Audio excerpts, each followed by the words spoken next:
At 13, my dad beat me and threw me out into a blizzard after believing my brother's lies. I crashed at my friend's place until my mom came back the next day, found out what happened, and burned their whole world down. Hey Reddit, I was 13 when my dad beat me unconscious over a lie and threw me into a blizzard. But I'm jumping ahead. Let me back up. Name's Hunter, 18 male. From the outside, my family looked normal. Dad ran a body shop in Lansing, Michigan. Came home every night smelling like paint thinner and testosterone, going on about how hard he worked. Mom did bookkeeping for 3 small businesses, kept the bills paid, kept food on the table. My older brother Damon was 17 and had somehow convinced everyone he was God's gift to humanity. Then there was me. Decent enough grades, kept quiet, played drums in the basement. I wasn't causing problems or asking for much, just existing in the background. Damon and I used to get along when we were younger. We'd ride bikes to the gas station for slushies, play video games, normal brother stuff. But around the time I hit middle school, he figured out his special talent. He could lie straight to Dad's face and get believed every single time. It started small, missing $20 from Dad's wallet. Damon says he saw me near their bedroom. I get grounded for 2 weeks, a dent in Dad's truck. Damon swears he watched me throw a baseball near the driveway. Another month without my phone. The pattern was so obvious, I started writing it down in a notebook I kept under my mattress. Things got worse as Damon figured out he could get away with anything. Scratched his name into the basement wall with a screwdriver, told Dad I did it trying to be funny. I spent 3 weekends repainting the entire basement as punishment. Broke Mom's laptop by spilling soda on it, said he saw me using it without permission. I lost computer privileges for 6 months, and so on. And whenever I tried to defend myself, I'd get yelled at. They wouldn't believe me. I documented everything. Dates, what happened, what punishment I got. By the time I turned 13, I had 42 entries. 42 times Damon had thrown me under the bus and skated away clean. I'd stopped defending myself. What was the point? Dad had already decided I was the screw-up who needed constant correction. Mom saw it happening. I'd catch her watching sometimes when Dad would go off on me over something Damon blamed me for. She'd get this look, like she wanted to say something but couldn't. Or maybe she was scared. Either way, she'd tell me later to just let it go. Be the bigger person. Don't make waves. So I took it. Every accusation, every punishment, every time Damon smirked at me from across the room while Dad tore into me. I endured it all. Dad had always been rough. He'd shove me into walls when he was mad, grab the back of my neck hard enough to leave marks, get in my face and scream until spit flew. Mom would tell him to calm down, but she never actually stopped him. And Damon learned from the best. He'd shove me around when Dad wasn't looking, knowing I wouldn't fight back, because then I'd be the one who got in trouble for starting something. The week everything exploded started in mid-December. That brutal Michigan winter where it's dark by 4 p.m. and the cold goes straight through your bones. School was whatever. I was learning this complicated drum piece for the winter concert, spending most of my time in the basement practicing. Damon had been acting sketchy that whole week, more secretive than usual, locking his door constantly, clearing his phone every 5 minutes. I figured he was dealing or had some girl he was hiding. Either way, I didn't care. Mom had driven 4 hours north to Grand Rapids the previous Sunday. Her mom, my grandma Sophia, had pneumonia and wasn't doing great. The doctors said it was serious given her age and other health problems. Mom planned to stay the whole week, maybe longer depending on how things went. She'd left the freezer stocked, written out instructions, told Dad to keep things together while she was gone. That left me alone with Dad and Damon for 7 days. The house felt more tense without Mom there. Dad had been stressed about the shop. Some big insurance job had gone sideways, and he was worried about getting paid. That meant he came home angry every night, looking for something to unload on. I made myself invisible, ate dinner fast, did my homework in the basement, stayed out of his path. Then Thursday night happened. I got home from school around 3:45, dropped my backpack by the stairs, grabbed some crackers from the kitchen, headed straight down to the basement. I had maybe 2 hours before Dad got back. Planned to use every second practicing. I was maybe 30 minutes into the drum piece when I heard Dad's truck in the driveway. Way too early. Then I heard my name. Not called, roared. The kind of volume that makes your chest tighten. I set my drumsticks down and headed upstairs. Dad was in the living room, face purple. Damon sat on the couch doing his best wounded victim impression. And there on the coffee table was Grandpa's watch. My dead Grandpa's watch. The one Dad kept in a locked box in his closet. The Omega Seamaster his father had worn for 40 years before dying of a heart attack 3 years ago. The watch he said was worth $6 grand and would never be touched by anyone. The watch that was now sitting on the table with the crystal, completely shattered. The band twisted, the whole thing looking like someone had taken a hammer to it. The second I walked in, he started. You think you can steal from me? Break something that belonged to my father? His hand was already clenched into a fist. I stared at the watch, genuinely confused. Dad, I didn't touch that. I haven't been in your room. Don't lie to me. Dad's voice was flat. Damon saw you sneaking out of our bedroom yesterday after school. And now look at it. Destroyed. That didn't happen. I was in the basement all yesterday. Ask anyone. There's no one to ask. Your mother's gone. It's just us. And Damon saw what he saw. I looked at Damon, waiting for him to correct this, to admit he was lying. He stared at the floor, biting his lip like he was trying not to cry. Come on, tell him the truth. Damon looked up with these big wounded eyes. I saw what I saw, Hunter. You were coming out of their room with something in your hand. I asked what you were doing, and you told me to shut up and mind my business. That's complete garbage. I was never in their room. I haven't touched that watch. Why would I even want it? Because you're jealous, and you took something precious to hurt me.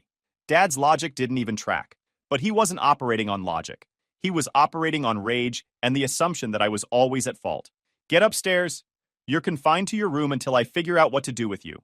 I tried arguing, tried explaining that I had zero reason to take the watch, that Damon was lying just like he'd lied. Dad wasn't hearing it. He grabbed my arm hard enough to bruise and shoved me toward the stairs. I spent Thursday night sitting on my bed, trying to figure out how Damon had pulled this off.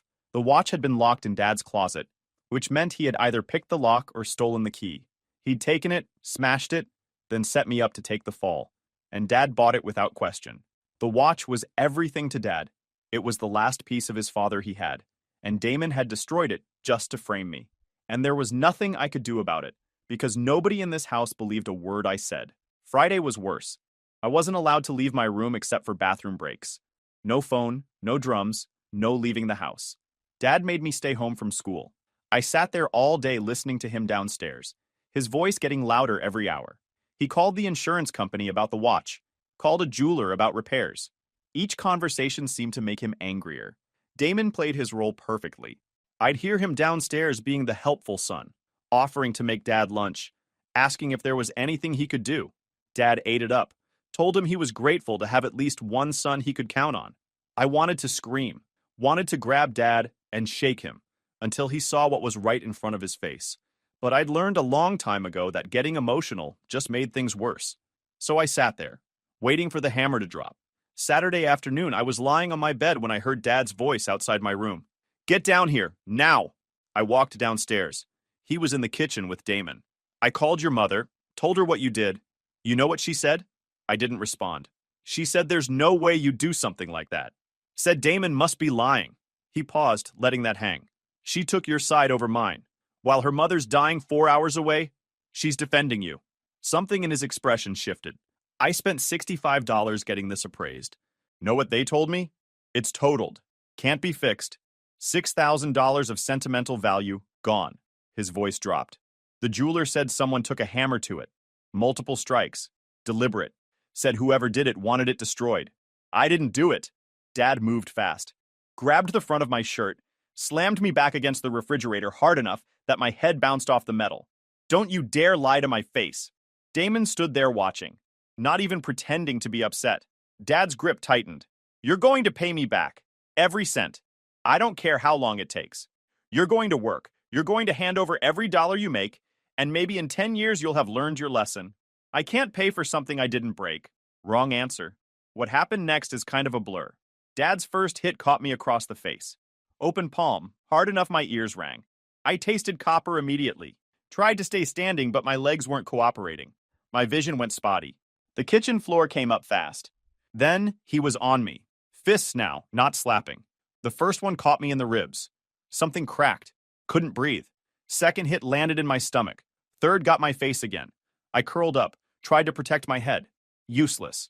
He grabbed my hair, yanked me up by it, roots tearing, threw me against the cabinets. The handle caught my spine. More hits. Lost count. My mouth filled with blood.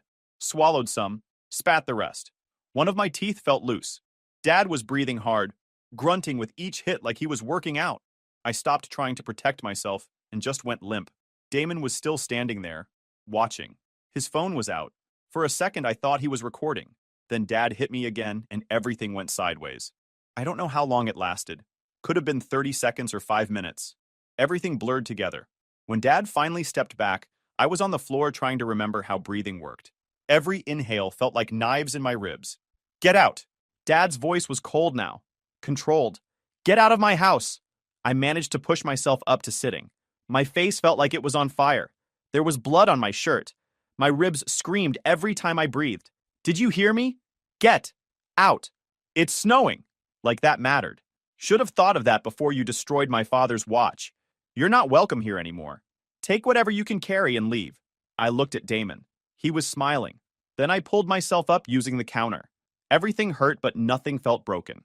Small miracles. Dad followed me upstairs to my room, stood in the doorway while I grabbed my backpack. I stuffed in some clothes, my phone charger, the notebook where I documented all of Damon's lies. My hands were shaking. Move faster! I grabbed my jacket and my drumsticks. Stupid thing to take, but they felt important. Some piece of myself I wasn't leaving behind. Dad walked me to the front door, opened it. The cold hit like a punch. There was already 3 inches of snow on the ground and more coming down heavy. Don't come back. You're not my son anymore. He shoved me out onto the porch and slammed the door. I heard the deadbolt click. I stood there for maybe 10 seconds, trying to process what had just happened. My ribs screamed with each breath. Then survival kicked in. Move or freeze to death. Those were my options. My best friend Leo lived 8 blocks away. Might as well have been 8 miles. I started walking. The snow was coming down sideways now. Wind cutting through my jacket like I was wearing paper. Every step sent pain shooting through my ribs. I kept one arm wrapped around my torso, trying to hold everything together. Cars passed. Nobody stopped. Just another kid walking in a blizzard on a Saturday night. Nothing to see here. Block 2. I started shaking. My hands wouldn't stop trembling. Block 3, I almost turned around. Almost went back and begged Dad to let me in. But I kept walking. As I reached Block 6, I stopped and leaned against a mailbox. Thought I might puke. Dizzy. Everything spinning. My vision kept tunneling. Breathe, I told myself. Just breathe. But breathing hurt and I was so tired. Wanted to sit down in the snow just for a minute. Rest. That's how you die, I thought. People freeze to death because they sit down to rest. I pushed off the mailbox. 2 more blocks. I could do 2 more blocks. Had to. Leo's house appeared through the snow like a lighthouse. I stumbled up the driveway and hammered on the door with numb fists. Leo's dad, Carl, answered, took one look at me, and his expression went from confused to furious in about half a second. Holy crap! He pulled me inside. Leo, get your mother! Now! I collapsed on their hallway floor. Everything went kind of fuzzy after that. I woke up on Leo's couch with a blanket over me. Leo's mom, Amy, was sitting in a chair nearby, watching me like she was afraid I might die. Hey! Her voice was soft when she saw my eyes open. How are you feeling? Like I got hit by a truck. Carl wants to call the police, but we wanted to wait until you woke up. What happened, Hunter? So I told them. All of it. Amy's expression got harder with each detail. When I finished, she stood up and left the room. I heard her talking to Carl in the kitchen. His voice got louder. Angrier. Carl came back in. Big guy. Construction worker. Hands like sledgehammers. Here's what's going to happen. First, we're calling the police and filing a report. What your father did is assault. Second, you're staying here as long as you need. Third, Amy's going to take pictures of your injuries. We're going to write down exactly what happened with dates and times. If your dad tries to come here, I'm pressing charges. He paused. And if he shows up, he's dealing with me first. You don't have to do all that. Yeah, we do. Because what happened is abuse. And I'm not letting you go back there. The police showed up around 8 p.m. 2 officers, a man and a woman. The woman sat with me while I gave my statement. She took pictures of my face, my ribs where bruises were already forming, my split lip, asked questions about past incidents. I told her about the pattern of accusations, showed her my notebook with all the documentation. Has your father hit you before? He's shoved me around, grabbed me, stuff like that. But never like this. And your mother? Where is she? Visiting her sick mom in Grand Rapids. She doesn't know any of this happened yet. The officers talked to Carl and Amy for a while. Then they left, saying they'd file the report and someone from CPS would likely be in touch. Carl made me soup. Amy got me some of Leo's old clothes since mine were bloodstained. Leo sat with me playing video games like everything was normal, which I appreciated more than I could say. That night, I lay on their couch, staring at the ceiling. My body hurt, my face throbbed, but mostly I felt empty, like someone had scooped out my insides and left just the shell. My phone buzzed around 11 p.m. Dad, 37 missed calls, 16 texts, all variations of "get back here now" or "you're going to regret this." I blocked his number and went to sleep. Sunday morning, Carl drove me to the emergency clinic. The doctor confirmed no broken bones but some bruised ribs and a minor concussion. She documented everything for the police report, asked me if I felt safe. I told her I was staying with Leo's family. We need to contact your mother. She's dealing with her dying mom. I don't want to add this to her plate right now. But Carl called Mom anyway, explained the situation. I could hear her voice through the phone, rising with each sentence. Carl handed me his phone. Hunter. Her voice was shaking.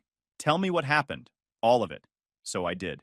The watch, the accusations, the beating, everything. When I finished, there was silence on the other end. Then I heard her crying. I'm coming home. Right now.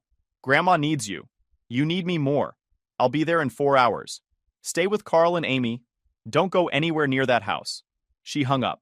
I handed the phone back to Carl. Mom pulled into Leo's driveway at 2:40 p.m. Her car door slammed hard enough I heard it from inside the house. She came through Leo's front door looking ready to destroy something. Grabbed me, looked at my face, and her expression went absolutely cold. She turned to Carl and Amy. Thank you for taking care of my son. I need to borrow your phone. Mine's been blowing up and I need to make some calls without being interrupted. Amy handed over her phone without question. Mom stepped into the kitchen and started dialing. I could hear pieces of the conversations. Her divorce lawyer. Yeah, I need to file immediately. Grounds are spousal abandonment of parental duties and child endangerment. Then other calls I couldn't hear well. She was on the phone for 90 minutes straight. When she finally came back into the living room, she looked like someone who just finished planning something big. Here's what's happening. I filed for divorce. I filed for emergency custody of you. Your father's about to find out what happens when you mess with my kid. Mom, no. I've been making excuses for him for years. I told you to be the bigger person because I was too scared to fight back. But he put his hands on you. That ends now. She sat down next to me, gentler now. I should have protected you. I should have seen what Damon was doing and stopped it. I should have stood up to your father years ago. I'm sorry, Hunter, but I promise you, I'm making this right. What about Grandma? My sister's with her. She's stable for now, but you're my priority. You've always been my priority, even when I didn't show it right. The next week was chaotic. Pure, organized chaos led by my mother, who turned out to be way scarier than I'd ever imagined. She moved into a hotel with me, didn't even go back to the house, just checked us into a Holiday Inn and started making calls. Her lawyer was this woman named Ruth, who looked like someone's sweet grandmother but talked like a mob boss. She walked Mom through every step of completely dismantling Dad's life. First was the emergency custody hearing. We went before a judge the following Wednesday, 4 days after the incident. The police report helped. The medical documentation helped. My notebook documenting years of Damon's lies and Dad's reactions helped. The judge took one look at the photos of my face and granted Mom temporary full custody on the spot. Dad wasn't even there. Then came asset division.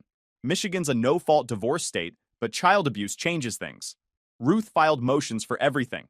The house, the cars, the bank accounts, Dad's retirement fund, all of it. She was ruthless. Mom showed me the numbers one night in the hotel room. Your father and I built that life together. I worked just as many hours as him, and he used our shared assets to fund a house where my child got abused.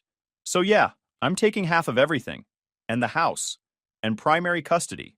What about Damon? He's 17, old enough to choose. If he wants to stay with your father, that's on him. But he's not coming near you again. The legal process moved as fast as Michigan law allowed. Ruth pushed for expedited hearings due to the domestic violence documentation. Within 2 weeks, temporary orders were in place, freezing joint accounts and preventing Dad from selling or transferring assets. The house couldn't be sold or refinanced without both signatures, but Mom had exclusive use while the divorce was pending. Ruth had prepared everything like a military strike. Every account, every asset, every shared piece of property. All of it documented, frozen, or placed under temporary orders before Dad even understood what was happening. 3 weeks after the incident, Mom drove to the house during the day when she knew Dad would be at work. Told me to wait in the car.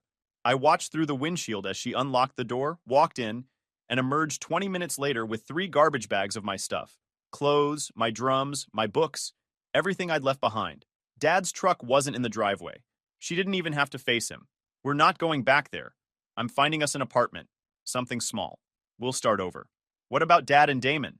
They can figure it out. I'm done protecting people who hurt my kid. The new apartment was quiet, clean, safe. I had my own room, my own space.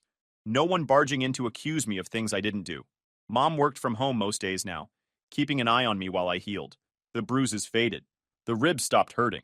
But I couldn't stop thinking about Damon. He'd destroyed Grandpa's watch, framed me for it, watched Dad beat me bloody, smiled while I got thrown out into a blizzard, and he was still at that house, living his life, probably telling everyone I was the problem. Leo came over one Saturday in January. We were in my room playing video games when I brought it up. I need to deal with Damon. He paused the game. What do you mean? I mean, he needs to face consequences. Not just me leaving, not just Mom divorcing Dad. What are you thinking? I pulled out my notebook, the one with all my documentation. I still have all of this. What if there's more? What if he's doing the same thing at school? Leo got this look, like he was remembering something. Dude, you know how Damon's grades are always perfect? Yeah, honor roll every semester, even though I never see him studying. I started asking around, carefully. Found kids at the high school who knew Damon. Started hearing things. How Damon always seemed to know when tests were coming. How his grades were weirdly consistent. How he'd offered to help a few kids boost their marks for cash. Then I caught a break. Leo's older cousin Lana was a junior at the high school. She'd seen Damon in the computer lab during free periods, always at the same terminal in the back corner. Always cleared the browser history when he left. I needed proof, the kind that couldn't be explained away. Lana agreed to help. She'd noticed the pattern too and thought Damon was shady. We planned it for a Tuesday afternoon. Lana would go to the computer lab during the same free period as Damon. She'd position herself at a computer across from him, phone hidden in her textbook, recording. The first attempt failed. Damon never showed. Second attempt, he showed but didn't use the grading portal. Third time was the charm. The video she got was perfect. 8 minutes of Damon logging into the grading portal using admin credentials. Him navigating to his own transcript, changing a B in chemistry to an A-, altering attendance records to remove 3 absences, adjusting his GPA calculation. All of it captured on camera with timestamps from the computer clock visible in the frame. But I wanted more. One video could be explained away. I needed a pattern. So I created a fake email using a burner account. Contacted Damon pretending to be a sophomore named Josh, who'd heard through friends he could help with grades. He responded within an hour. We exchanged emails for a week. He explained his rates. $75 per grade change, $150 for anything major like adding extracurriculars or fixing attendance records. He even sent screenshots of his work, before and after shots of transcripts he'd altered, testimonials from satisfied customers. The guy was running an actual business. I saved everything, created folders organized by date, cross-referenced his changes with official school records using info Lana pulled, built a timeline showing he'd accessed the system 49 times over 7 months, changed his own grades in 8 classes, helped 6 other students, added 2 extracurricular activities that didn't exist. I also had Lana photograph the computer terminal, got shots of the back of the desk where Damon always sat. Leo helped me create a spreadsheet mapping every single grade change to the dates when Lana saw him in the lab. It was damning, undeniable. The school had this awards ceremony in February. Academic honors, character awards, all the stuff that looked good for college applications. Damon was getting 3 awards: perfect attendance, academic excellence, and peer leadership. That was my deadline. February 14th, Valentine's Day. Perfect timing. The award ceremony was in the high school gym. Parents packed the bleachers. Students lined up in chairs on the floor. I sat in the back with Mom, watching Damon glad-hand his way through the crowd. He looked confident. Dad sat front row, beaming. He'd lost everything but still had his golden child. That was about to change. The ceremony started. Principal Ortega gave a speech about excellence and integrity. I had to choke back a laugh. Names got called. Academic honors first. Damon received 2. Honor roll and dean's list. He walked up both times, shook hands, smiled for pictures. The applause was generous. Then, extracurricular awards. He accepted it like he deserved it. Finally, character awards. Peer leadership. They called Damon's name, described him as someone who demonstrates consistent moral character and helps fellow students succeed. Yeah, right. Damon walked up one last time. Bigger certificate. Photo op with Principal Ortega. Dad was practically glowing. I stood up. walked down to the floor, approached Principal Ortega while she was still on stage. She recognized me from the transfer paperwork. Hunter, right? What can I do for you? I have something you need to see immediately. About academic fraud and unauthorized access to school systems. The gym got quieter. Damon's face went white. I pulled the USB drive from my pocket. It's all on here. Video evidence, email records, screenshots, timestamps. 7 months of documented grade manipulation and system access. Principal Ortega took the drive. Her expression shifted from confused to alarmed. What exactly are you alleging? That Damon Parker has been accessing the grading portal using stolen administrator credentials. That he's altered his own academic records 49 times. That he's changed grades for 6 other students in exchange for money. That he fabricated extracurricular activities that don't exist. The gym erupted. Parents talking, students whispering. Dad stood up looking ready to commit violence. Mom stepped between us smoothly. I'd also like to request that campus security review the computers in the lab. I believe you'll find evidence of unauthorized access on Terminal 7. The dates and times are all documented on the drive. I pulled out a second USB. This drive has a detailed analysis cross-referencing when my witness saw him in the computer lab with the video evidence and grade changes. Everything matches. Principal Ortega held the USB like it might explode. I need to review this immediately. She looked at Damon. You need to come with me. Now. Damon's mouth opened, but nothing came out. Dad started toward the stage, but 2 security guards materialized out of nowhere. Mom had called ahead, warned them there might be a disruption. Mr. Parker, you need to stay seated. This is a school matter. That's my son, and he's being called to the principal's office. You'll be notified. They escorted Damon out through a side door. Principal Ortega followed. The ceremony completely derailed. Parents demanding explanations, students recording on their phones, teachers trying to restore order. I walked back to my seat next to Mom. She was smiling. The fallout was spectacular. Principal Ortega reviewed the evidence that night with the district IT director and the superintendent. They confirmed everything. By midnight, they'd called an emergency school board meeting for the next morning. Leo's cousin kept me updated through texts.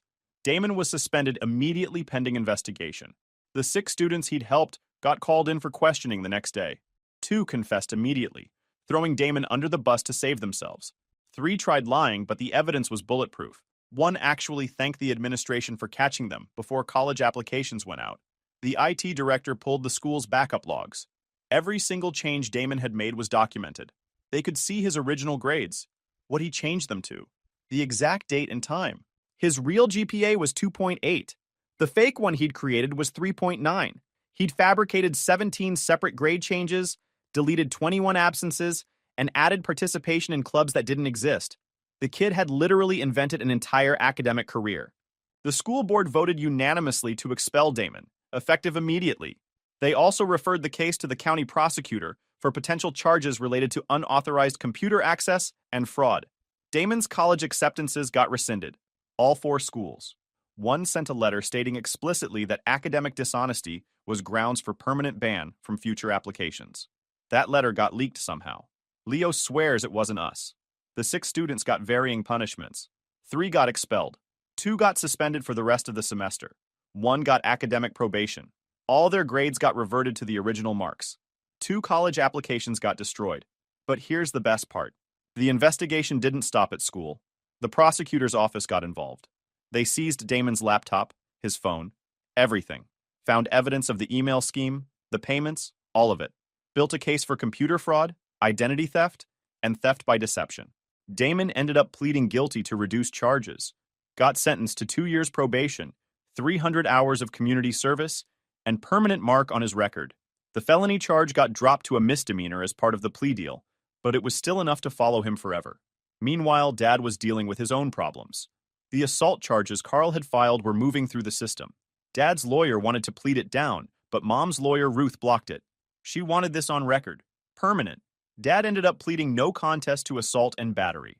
Got 1 year probation, mandatory anger management classes every Thursday for 6 months, and a permanent protective order keeping him 500 feet away from me. The judge was not sympathetic. You beat your 13-year-old son bloody because you believed a lie and then threw him into a blizzard to die. The only reason you're not doing jail time is because your ex-wife requested leniency for your other son's sake. Don't test my patience. The divorce finalized 6 months after Mom filed, right on schedule with Michigan's mandatory waiting period. Mom got the house sale money, half his retirement, both cars, everything. Dad got to keep his tools and his truck. He also got stuck with Damon's legal fees, restitution payments to the school district, and 3 grand in attorney fees from the failed custody battle. I heard through Leo that Dad and Damon were living in a 2-bedroom apartment above a laundromat in the bad part of town. Thin walls, roaches, heat that barely worked. Dad had to get a second job at a convenience store, working overnight shifts to cover child support and legal bills. Lost his benefits at the body shop when he dropped to part-time. Leo saw him once late at night on a Tuesday, looking like he'd aged 20 years and 6 months. Damon was working fast food, coming home smelling like fryer grease, trying to save up for community college since no 4-year school would touch him with a 10-foot pole now. Leo's cousin saw him at the mall once. She said he pretended not to see her. His car got repossessed in May. Started taking the bus to work. The body shop started losing customers too. Word got around about what Dad did. Small town, big mouths. Ruth made sure the police report wasn't sealed. Some of his longtime clients stopped bringing their cars in. Said they didn't want to support someone who'd do that to his own kid. The watch thing finally came out too. During the divorce proceedings, Ruth subpoenaed records and questioned Damon under oath during a deposition. When directly questioned, Damon admitted it. Said he'd taken the watch planning to pawn it for cash. When he realized he couldn't sell it without ID showing it was his, he smashed it and blamed me instead. Dad apparently didn't speak to him for 2 weeks after that deposition. The house sold in July, after the divorce was final. Mom used the money to pay off her car, build an emergency fund, and put a down payment on a small house in a better school district. I started at the new school after spring break, made friends fast, joined the music program, started playing drums in a band with some seniors who needed a backup drummer. We weren't great, but we had fun. My grades improved without the constant stress. Started getting A's and B's consistently. Made honor roll that semester. Mom and I were eating dinner one night in May when her phone rang. She looked at the number and frowned. "It's your father," she answered on speaker. "What do you want, Dennis?" Dad's voice sounded tired, defeated. "I want to talk to Hunter, just for a minute." "No. Please, I just want to apologize." Mom looked at me. I shook my head. "You heard him. He doesn't want to talk to you. You lost that right when you put your hands on him. I know I screwed up. I know I believed Damon when I should have believed Hunter. I know I destroyed our family. I just want a chance to say I'm sorry. You can say sorry to the check you're sending every month. That's the only relationship you have with us now." She hung up, blocked his number, looked at me. "You okay?" "Yeah, I'm good." And I was. Because this wasn't about revenge anymore. It was about surviving. Becoming someone Dad and Damon said I'd never be. I graduated high school with honors. Got accepted to a state university on academic scholarship. Majored in music education. Figured if someone had believed in me earlier, I could be that person for some other kid who needed it. Mom came to my graduation. Cried during my speech. Took about 1,000 pictures. Told me she was proud of me at least 50 times that day. Carl and Amy came too. Leo and his whole family. They'd become family in the ways that mattered. The kind who showed up when things got hard. I never saw Dad or Damon again. They were just background noise in a story about surviving. And I was done letting them take up space in my head. Sometimes the best revenge isn't destruction. It's building something they said you'd never have and living well enough that they become irrelevant. That's what Mom and I did. And honestly, we're doing pretty great. If you enjoyed this video, please hit that subscribe button. It really helps the channel and help us bring you more and better stories. Thanks.